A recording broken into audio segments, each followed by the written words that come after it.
السلام علیکم ناظرین، ایک لمبے عرصے کے بعد آج دوبارہ جسارت کی ہے کہ آپ کے خدمت میں حاضر ہوں اور کچھ باتیں آپ سے کی جائیں۔ آج امت کے اوپر بالعموم اور پاکستان کے لیے بالخصوص ایک بہت بڑا سانحہ ہے، ایک بہت بڑا دن ہے اور ایک بہت بڑے نقصان سے جو ہے نا ہم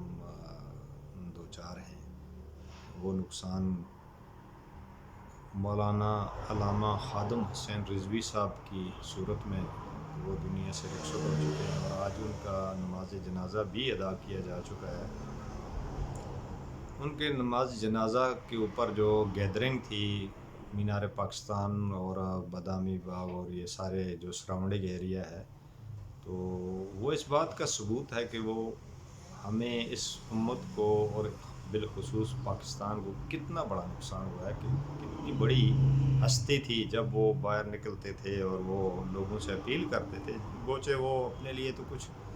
نہیں مانگتے تھے، ان کی ایک ہی ڈیمانڈ تھی کہ جو اس وقت دور حاضر میں عصر حاضر میں جو نبی پاک سرکار دو عالم تاجدار مدینہ صلی اللہ علیہ وآلہ وسلم کی جو بحرمتی کی جا رہی ہے، جو صحابہ اکرام کی گستاخی کی جا رہی ہے، اس کے خلاف وہ آواز اٹھاتے تھے۔ اور انہوں نے ایک بہت بڑا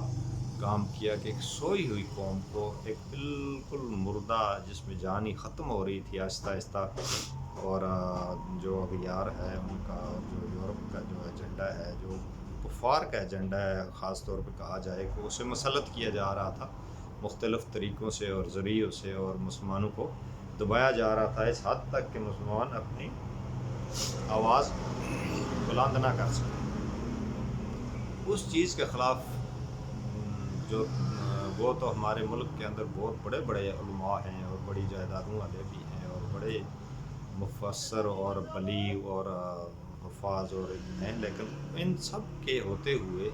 اور ان سب کی خاموشی کو دیکھتے ہوئے ایک ایسے شخص نے آواز اٹھائی جو نہ تو اتنا زیادہ مشہور تھا اور نہ ہی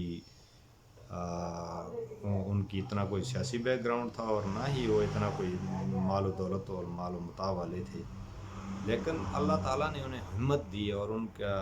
ارادہ نیک تھا، نیت ان کی خالص تھی، اور وہ اپنی خالص نیت لے کے عوام کے سامنے آئے اور انہوں نے اپنا مطالبہ عوام کے سامنے رکھا، اور عوام نے بڑی حد تک ان کا ساتھ دیا۔ لیکن اس کے باوجود بھی آج جو جنازے کے مناظر ہیں وہ دیکھ کے بڑا دکھ ہوا کہ جتنے جدت سے، جتنی شدت سے، جتنی متانت سے، جتنی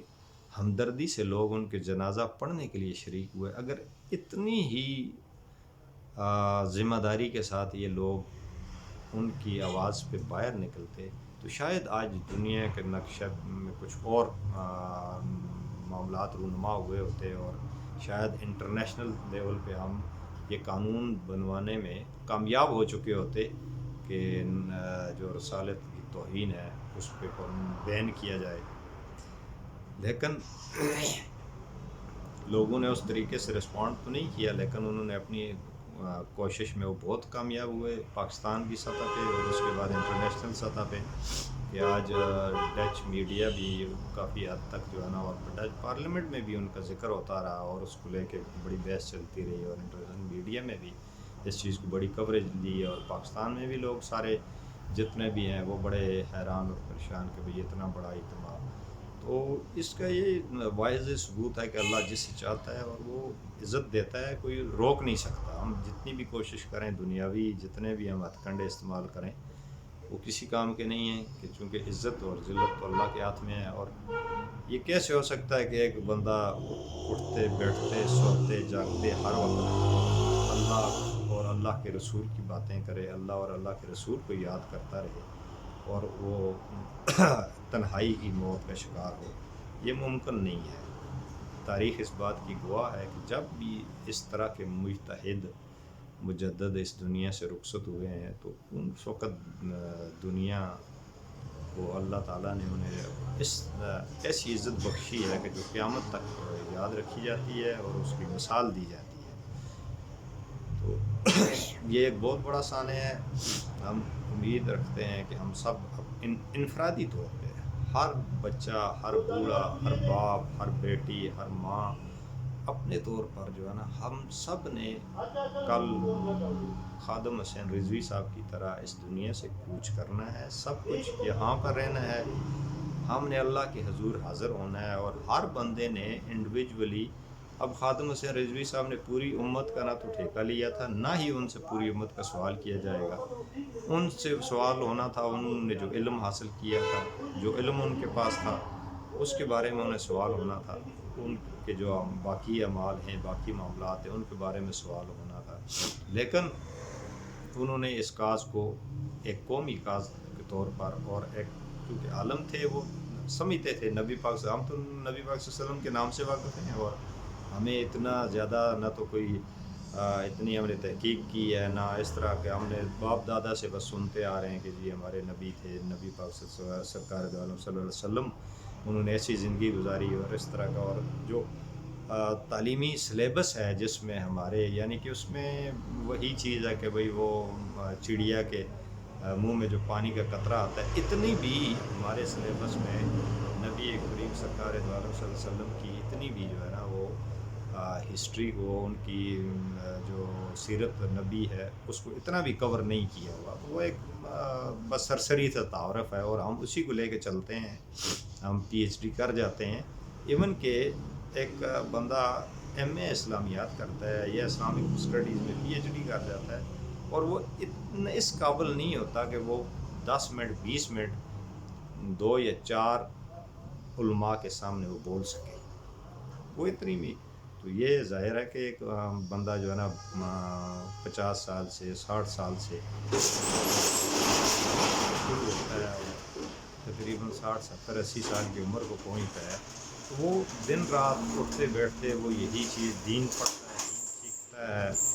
اللہ کی پہچان ہوتی ہے اسے، نبی پاک سرکار دو عالم صلی اللہ علیہ وسلم کی پہچان ہوتی ہے، اللہ کے انبیاء کی، رسول کی، صحابہ اکرام کی پہچان ہوتی ہے، ان کے واقعات پڑھتا ہے، ان پر تحقیق کرتا ہے۔ ہم تو سب سنی سنائی باتوں پہ عمل کرتے ہیں، اسی لیے ہماری ناکامی کی بہت بڑی وجہ ہے یہ بھی ہے کہ ہمیں اس طریقے سے دین پر عبور ہی نہیں ہوتا ہے کہ ہم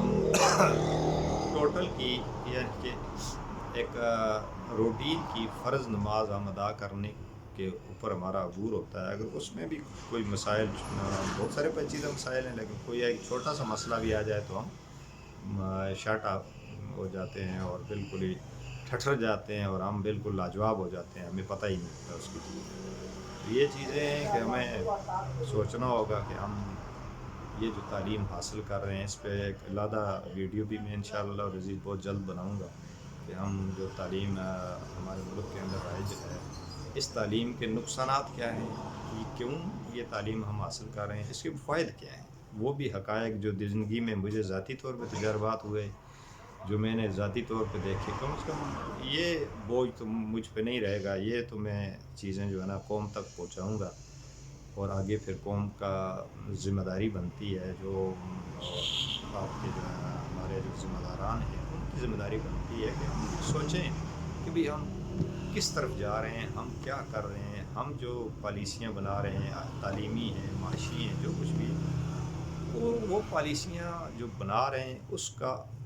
عام آدمی پہ اس کو فائدہ کیا ہے، اس کا امپیکٹ کیا ہے، اس کے نقصانات کیا ہیں، وہ ساری چیزیں، صرف یہ چیز ایک آرڈر دے دیا اور ایک چیز جو ہے نا وہ بس چھاپا لگا، اور کچھ چیزیں پرانی اس میں 2 4 پالیسیاں نکال کے سامنے رکھی، اور ان کو امینڈمنٹ کیا ادھر سے ادھر کانٹ چھانٹ کر کے، اور ایک نئی پالیسی مرتب کر کے قوم کے سامنے رکھ دی گئی، اور پھر اس پہ تجربہ چلتا رہتا ہے، لیکن جا کے اس کا رزلٹ زیرو نکلتا ہے، کوئی اچھا رزلٹ نہیں آتا ہے، اور اسی کی وجہ سے ہم تنزلی کا شکار ہیں، ہم دن بدن ہماری ہر لحاظ سے جو ہے نا ہمارا گراف نیچے کی طرف جا رہا ہے، اخلاقی لحاظ سے تو بہت زیادہ، ہم اتنے زیادہ ہم پست ہو چکے ہیں کہ یقین کیجئے کہ ہم آئے دن کے جو واقعات سنتے ہیں، دیکھتے ہیں، اور جو بچوں کے ساتھ خاص طور پر ہو رہے ہیں، یقین مانے بحیثیت والدین بندہ بالکل ایک دفعہ جو ہے نا وہ کیا کہتے ہیں کہ جھنجھڑ کر جو ہے نا ایک ٹھٹر کا رہ جاتا ہے، اور وہ اگر بچے اسکول جاتے ہیں تو وہ اسی ٹینشن میں ہوتا ہے ذاتی طور پر میں اس ٹینشن میں ہوتا ہوں کہ کب بچے واپس گھر پہنچے اور وہ محفوظ ہوں. اور بہت سارے ہم نے کوشش کی کہ بچوں کو ٹیوشن بھیجنا ہم نے بند کر دیا ہے کہ جو آئے دن کے واقعات ہو رہے ہیں کہ چھوٹے چھوٹے بچوں کو جو ہے نا ان کو سیکچوئل اسالٹ کیا جاتا ہے, اس کے علاوہ بچوں کو جلا دیا جاتا ہے, ایون کہ بعض ایسے واقعات بھی آتے ہیں کہ اور پھر ہماری جو کنوکشن ریشو ہے وہ صفر ہے, کچھ اس میں نہیں ہے, بس ایک روٹین ہے جی, ایف آئی آر ہو گئی اور ایک دو بندے کو سزائے ہو گئی ہے وہ. جب تک ہم عبرت ناک سزا, عبرت ایسی ہے کہ بھئی ایک بندے کو سزا ملے اور پوری قوم کو جو ہے نا پتہ چلے جب پیدا کرنے والا اللہ ہے, رزق دینے والا اللہ ہے, ہماری تخلیق کرنے والا رب ہے, اس وہ رب جب کہتا ہے کہ بھئی یہ سزائیں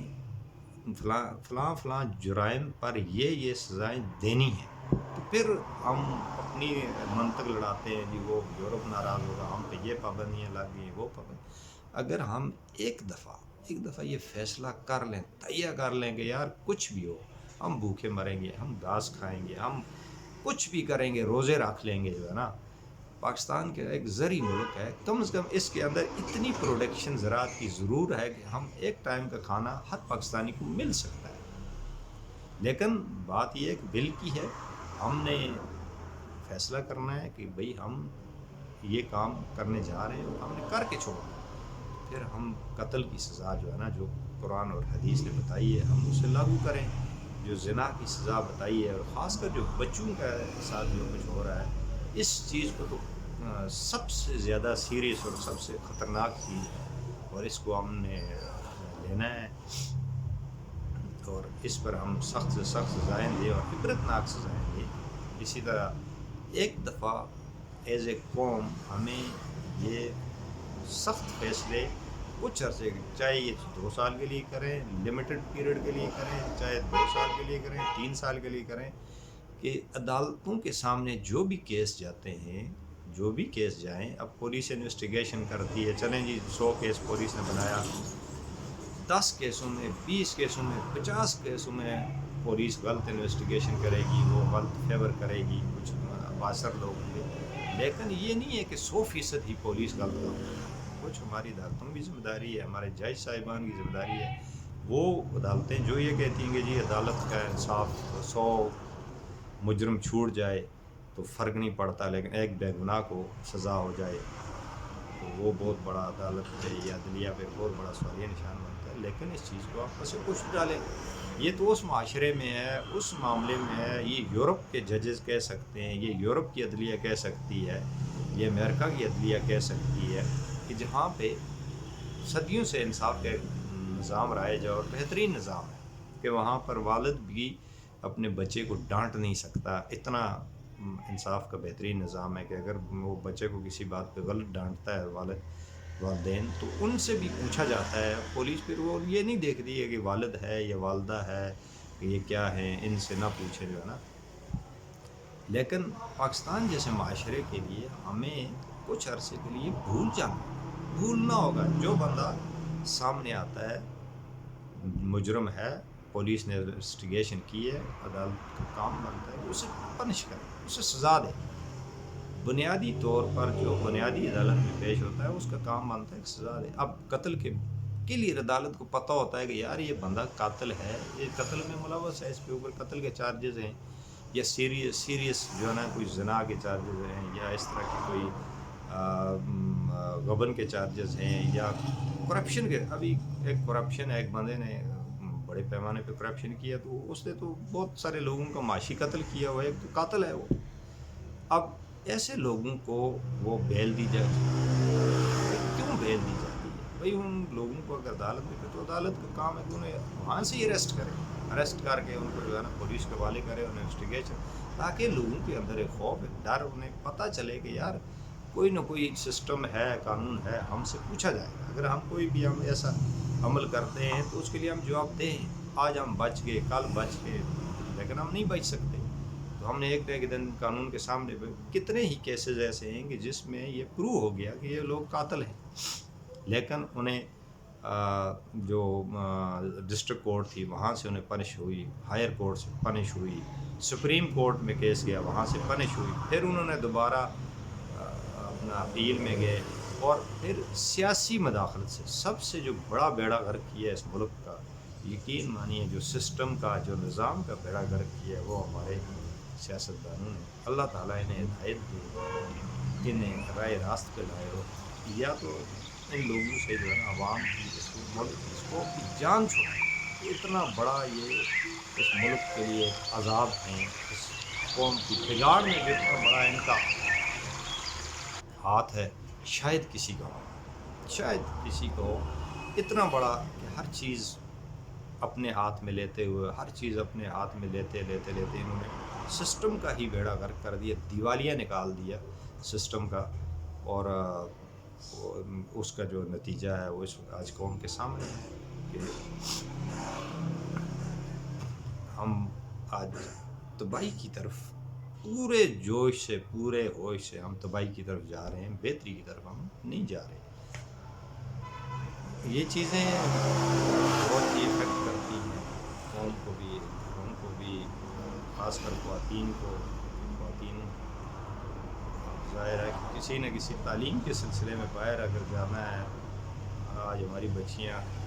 اسکولوں میں محفوظ نہیں ہیں، کالجوں میں محفوظ نہیں ہیں، پھر جب وہ گھروں کی طرف آتی ہیں تو گھروں میں محفوظ نہیں ہیں، محلوں میں محفوظ نہیں ہیں، جب وہ کسی کام کے لیے باہر نکلتی ہیں تو وہ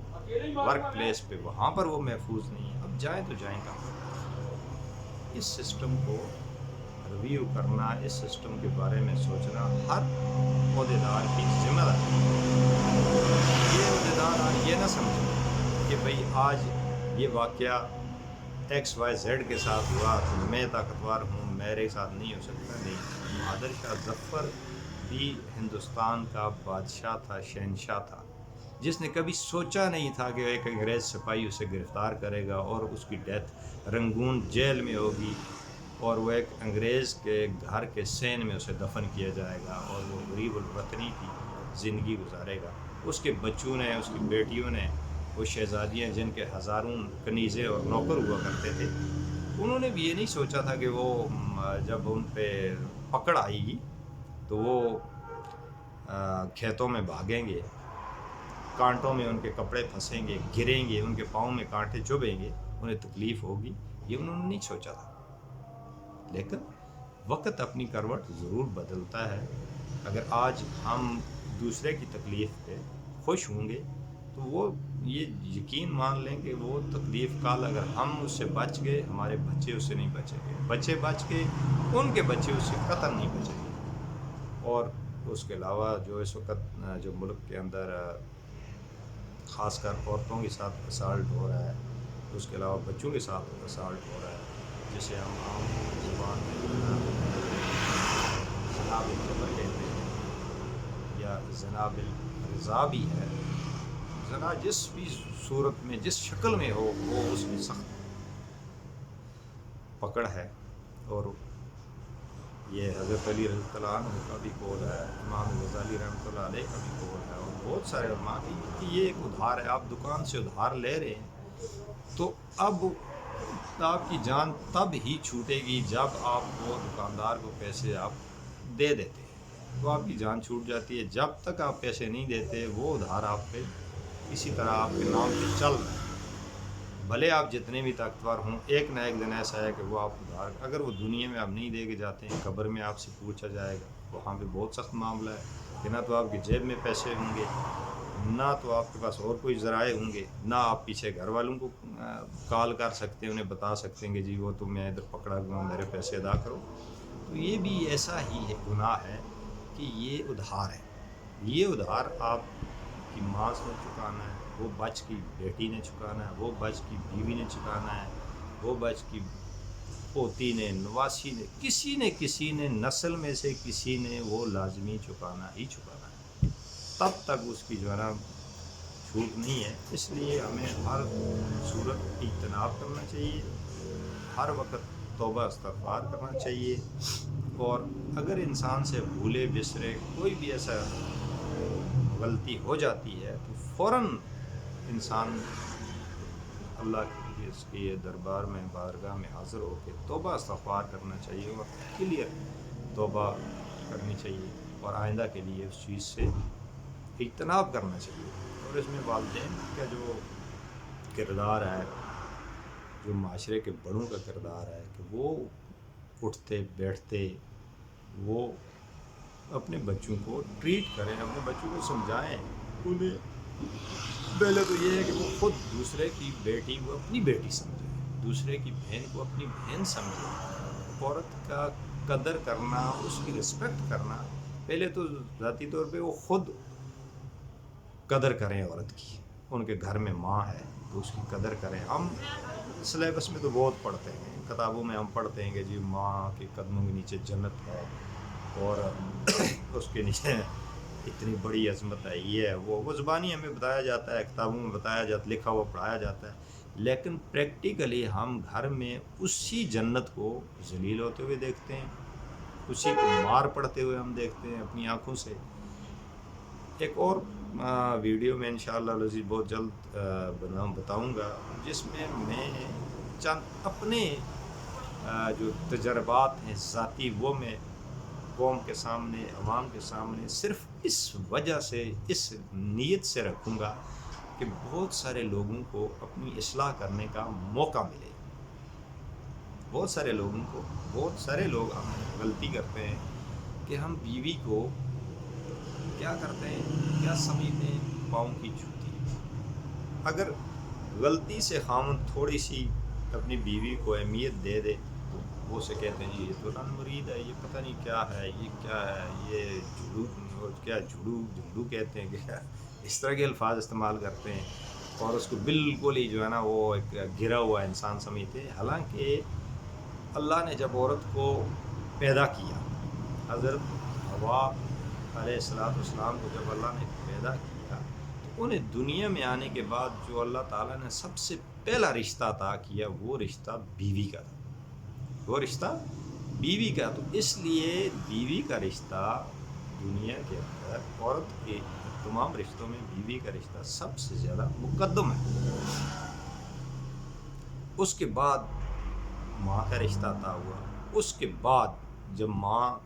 سے بچے پیدا ہوئے تو بیٹی کا رشتہ عطا ہوا، اس کے بعد پھر بھائی کا رشتہ، بہن کا رشتہ عطا ہوا۔ تو یہ جب آگے نسل چلی تو یہ رشتے چلتے رہے۔ عورت کو 4 بڑے رشتے اللہ نے عطا کیے اور بہت بڑی عظمت ہے، بہت بڑی فضیلت ہے، اور اس سے ایک ایسی خاتون جس سے آپ کی نسل چل رہی ہے، جس سے آپ کے بچے چل رہے ہیں، آپ کی نسل چل رہی ہے، اگر آپ اسے ذلیل کریں گے تو پھر آپ یہ امید نہ رکھیں گے اس سے جو ہے نا کوئی اچھی نسل نکلے گی۔ اچھی نسل تبھی نکلے گی جب آپ اسے کانفیڈنس دیں گے، آپ اسے رسپیکٹ دیں گے۔ ابھی آپ ایک سوچیں ذرا سے معاملے کے لیے، کبھی ایک عورت آپ کے گھر میں آتی ہے، وہ 25 سال، اب جتنا عرصہ وہ زندہ رہتی ہے، کچھ 50 سال بھی رہتی ہے، 60 سال بھی رہتی ہے، 70 سال بھی رہتی ہے، جتنا عرصہ وہ رہتی ہے، جب تک مثلا اس کی کمر میں ذرا برابر بھی جان ہوتی ہے تو وہ گھر کا کوئی نہ کوئی کام کرتی رہتی ہے، کسی بھی شکل میں وہ گھر کا کام میں ہاتھ بٹاتی ہے۔ اور ایک ان پیڈ، جس کی کوئی تنخواہ نہیں ہے، جس کی کوئی مزدوری نہیں ہے، جس کی کوئی آرزو نہیں ہے، جس کی کوئی خواہش نہیں ہے،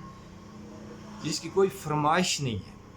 بہت سارے لوگ کہتے ہیں کہ جی بیویوں کی فرمائشیں ہوتی ہیں تو یہ ہے تو وہ کچھ بالکل 0%۔ وہ ساری زندگی خاوند کی انکم کو دیکھ کے گزارا کر رہی ہوتی ہے، ایڈجسٹ کر رہی ہوتی ہے، اور اسی کے مطابق وہ اپنے آپ کو چلا رہی ہوتی ہے، اور ان کی قربانیاں اتنی زیادہ ہیں کہ ہم نہ تو اسے ریوارڈ دے سکتے ہیں، نہ ہم اس کی جو ہے نا مالی پیمنٹ کر سکتے ہیں۔ اگر یہ کچھ بھی ہم نہیں کر سکتے ہیں، ایٹ لیسٹ ہم کم از کم انہیں اچھے اخلاق سے ان کے ساتھ پیش تو آ سکتے ہیں۔ یہ ایک آسان کام ہے کہ ہم ان کی تھوڑی سی تعریف کر دیں، ان کو کے ساتھ کام میں ہاتھ بٹائیں، اور خاص کر ہم بچوں کے سامنے انہیں کسی قسم کا کوئی برا بھلا نہ کہیں۔ اب اگر خاتون سے برتن دھوتے ہوئے جو ہے نا غلطی سے گلاس گر کے ٹوٹ جاتا ہے تو ہم اتنے ظالم اور جابر ہیں کہ وہ 20-25 روپے کے گلاس کی خاطر ہم اس کو سر پھوڑتے ہیں، کتنے تشدد کرتے ہیں۔ ہمیں اس چیز سے اجتناب کرنا چاہیے، اس چیز سے بچنا چاہیے، عورتوں کی رسپیکٹ کرنی چاہیے اور بچوں کو سکھانا چاہیے اپنے کردار سے۔ پریکٹس جو ہے وہ میکس دا مین پرفیکٹ، اس لیے کہا گیا ہے کہ جو بچہ اتنا کتابوں سے نہیں سیکھتا جتنا وہ آپ کو دیکھ کے سیکھ رہا تھا، تو اس لیے ہمیشہ وہ کام کریں جس سے بچے کے ذہن پہ ایک اچھا اثر پڑے۔ صبح ہمارے بچے جب جاتے ہیں تو وہ ایسے بیگ اٹھاتے ہیں کہ وہ بچہ جو ہے نا وہ چنچی رکشے والا سین بنا ہوتا ہے کہ چنچی رکشے پہ اگر پچھلی سیٹ پہ کوئی بھاری بندہ بیٹھ جائے تو چنچی کیسے کھڑا ہو جاتا ہے نا، تو وہ بچوں کا بھی یہی ہوتا ہے کہ وہ جب بیگ اٹھاتے ہیں تو بچے جو ہے نا بیگ نیچے ہوتا ہے تو بچہ بیگ کے اوپر جو ہے نا ٹانگیں اوپر ہوئی ہوتی ہیں۔ یہ ایک بوجھ ہے کہ ہم کیا پڑھا رہے ہیں بچوں کو۔ وہ اتنے بڑے بیگ اٹھا کے، ایک نرسری کا بچہ 10 سے 12 kg کا بیگ اٹھا کے اسکول جا رہا ہے اور آ رہا ہے، جا رہا ہے اور آ رہا ہے، اور آخر میں رزلٹ جو ہمارے پاس نکلتا ہے وہ 0 نکلتا ہے۔ پوری زندگی ہم پڑھاتے ہیں، 16-17 سال ایک بچہ نارملی وہ گریجویشن تک اسکول کالجز اور یونیورسٹیز میں جاتا ہے، اور اس کے بعد 16 سال کے بعد 17 سال کی تعلیم مکمل کرنے کے بعد بھی اسے پریکٹیکلی یہ پتہ نہیں ہوتا ہے کہ ماں کی رسپیکٹ کیسے کی جاتی ہے، والد سے بات کیسے کی جاتی ہے، کیسے کرنی ہے۔ تو یہی ہماری بہت بڑی ناکامی ہے، اس چیز پہ ہم نے سوچنا ہے، اور امید ہے کہ تمام لوگ جو بھی ہیں جس حیثیت میں والدین ہیں، بھائی ہیں، بہنیں ہیں، معاشرہ ہے، ہمیں مل جل کے اس پہ سوچنا ہے۔ جو بات چلی تھی وہ خادم رضوی صاحب کے حوالے سے چلی تھی کہ جب بندہ دنیا میں تھے خادم رضوی صاحب، تو ہم شاید انہیں پہچانتے ہی نہیں تھے، ان پہ تنقید کرتے تھے، ان پہ باتیں بناتے تھے، ان پہ پتہ نہیں ہم سب سے بڑے ان کے جو ہے نا وہ کیا کہتے ہیں کہ کرٹکس تھے۔ لیکن آج ان کے جنازے نے یہ بات ثابت کی کہ ہم غلط ہیں، وہ درست تھے۔ ان کی اپروچ بالکل پرفیکٹ تھی، 100%۔ یقین مانیے کہ ہم ایک بہت بڑی تعداد اہل سنت کی پاکستان کے اندر ایک اسلامی ملک ہے، اور اس اسلامی ملک کے اندر بہت سارے سیکٹ ہیں، لیکن ان میں سنی سیکٹ ایک بہت بڑا سیکٹ ہے۔ لیکن اگر ہم مسجدوں میں ہم دیکھیں تو ہماری مسجدوں میں جو ہے نا نماز کے لیے گنے چنے بندے ہوتے ہیں۔ اس کے علاوہ ملک کے اندر پچھلے چند سالوں سے جو ہے نا ایک جو منا رہے ہیں ہم ربیع الاول، 12 ربیع الاول کا جو ایونٹ ہم منا رہے ہیں، تو اس میں بھی آپ جہاں پہ ریلیاں دیکھیں کہ 20 کروڑ کی آبادی ہے، 20 کروڑ میں جو ہے نا آپ چلے آپ 1 کروڑ کو نکال دیں، آپ 5 کروڑ کو ہی نکال دیں، کم از کم پیچھے جو ہے 15 کروڑ لوگ بنتے، 15 کروڑ کو چھوڑ دیں، اب صرف 1 کروڑ بندہ ہی اگر باہر نکلے تو کم از کم دنیا کو ایک میسج جائے گا کہ بھئی واقعہ نبی کریم سرکار دو عالم تاجدار مدینہ صلی اللہ علیہ وسلم ان لوگوں کے لیے، مسلمانوں کے لیے کوئی حیثیت رکھتے ہیں، لہٰذا ہم ان کی کسی بھی حیثیت میں، کسی بھی شکل میں ان کی گستاخی سے ہم اجتناب کریں۔ لیکن کیا ہوتا ہے، اب نبی تو بچوں کے بھی نبی ہیں، نبی مردوں کے بھی نبی ہیں، عورتوں کے بھی نبی ہیں، کیا اس کے اولاد تو نہیں ہے، لیکن جب ہم یہ ایونٹ مناتے ہیں تو پھر ہر سیگمنٹ کو باہر آنا چاہیے۔ بلے شک ہم ایک ٹائم دے دیں کہ اس ٹائم پہ جو ہے نا ہر بندہ اپنے اپنے علاقے میں، اپنے اپنے ضلع میں، اپنے تحصیل میں، اپنے گاؤں کی سطح پہ وہ باہر آئے، باہر نکل کے، اور ایک کیا ہے اظہار یکجہتی کرنا ہے، اظہار یکجہتی کریں کہ ہاں یہ ان کاموں سے ہمیں تکلیف ہوتی ہے، یہ کام غلط ہیں، ہم برداشت نہیں کر سکتے۔ اگر کسی غیر مسلم کے بت کو برا بھلا کہا جائے تو وہ چیخ پڑتا ہے، تو ہمارے تو نبی ہیں، دین اس دنیا کو قائم کرنے والا اللہ رب الجلال ہے، نبیوں کو بھیجنے والا اللہ رب الجلال ہے۔ جب رب ہمیں کہتا ہے کہ کوئی بھی بندہ اس وقت تک کامل مومن نہیں ہو سکتا جب تک کہ وہ اپنے ماں باپ کو اپنی اولاد پر، اپنی مال و دولت پر، سب پر جو ہے نا نبی پاک صلی اللہ علیہ وسلم کو مقدم نہیں رکھے. یعنی کہ جہاں نبی پاک سرکار صلی اللہ علیہ وسلم کی ذات آ جائے گی، ان کی بات آ جائے گی، تو وہاں پہ آپ نے ہر چیز کو چھوڑنا، ہر چیز کو قربان کرنا ہے. تو تب جا کے آپ کامل مومن ہو سکتے ہیں. تو آج ہر بندہ یہ نہیں ہے کہ میں بہت بڑا مومن ہوں، بہت بڑا کوئی اتنا بڑا سرٹیفائیڈ مسلم ہوں. نہیں، ہم سب نے اپنے اپنے گریبان میں انڈیویجولی جھان کے دیکھنا ہے کہ ہم کہاں کھڑے ہیں. بس صرف اتنا دیکھنا ہے کہ ہم کہاں کھڑے ہیں. ہر انسان کی زندگی میں کوئی نہ کوئی ایک وقت ایسا آ جاتا ہے جب اسے یہ اندازہ ہو جاتا ہے کہ میرا خاتمہ کس چیز پہ ہوگا. کیا میرا خاتمہ کلمے پہ ہوگا؟ کیا میرا خاتمہ گانا سنتے ہوئے ہوگا؟ کیا میرا خاتمہ کس خرافات میں ہوگا؟ کس حالت پہ ہوگا؟ ایک وقت ایسا زندگی میں ضرور آتا ہے کہ اس میں آپ کو کلیئر پتہ چل جاتا ہے کہ آپ کہاں کھڑے ہیں، آپ کی ایمان کی حالت کیا ہے. بس یہ میرا پوری قوم سے جتنے سننے والے ہیں، جتنے جاننے والے ہیں، تمام سے یہ عاجزانہ سی اپیل ہے، ریکویسٹ ہے، درخواست ہے کہ ہم اپنا اپنا احتساب کریں اور اپنے بچوں کی، اپنے معاشرے کی، اپنے ارد گرد کے لوگوں کی جو ہے وہ اصلاح کی طرف سب سے پہلے ہم اپنی اصلاح کریں، اپنے گھر کی اصلاح کریں. اپنے گھر میں ہم توجہ دیں، اپنے بیوی بچوں کو توجہ دیں اور اس طرف ہم چلیں تاکہ ہماری دنیا بھی اچھی گزرے اور ہماری آخرت بھی اچھی ہو. اسی کے ساتھ میں اجازت چاہوں گا تمام ویل وشر سے، اور جاتے جاتے آپ سے ایک چھوٹی سی درخواست کرنی ہے کہ میرے چینل کو ضرور سبسکرائب کریں، بیل کے آئیکن کو دبائیں تاکہ دوبارہ جو بھی ویڈیو میں بناؤں وہ آپ کو پہنچ سکے. اس کے ساتھ ہی جو ہے نا ویڈیو کو لائک بھی کر دیں اور ساتھ ہی سے آگے شیئر بھی کریں. آپ کے شیئر کرنے سے یہ جو باتیں ہیں مجھ کم ظرف بندے کی چند اور دوستوں تک پہنچیں گی، چند اور لوگوں تک پہنچیں گی، بچوں تک پہنچیں گی. شاید ان کے پلے کوئی بات پڑ جائے اور کسی ایک لفظ سے بھی اگر کسی کی اصلاح ہو جاتی ہے تو یہ میرے ہی آخرت کے لیے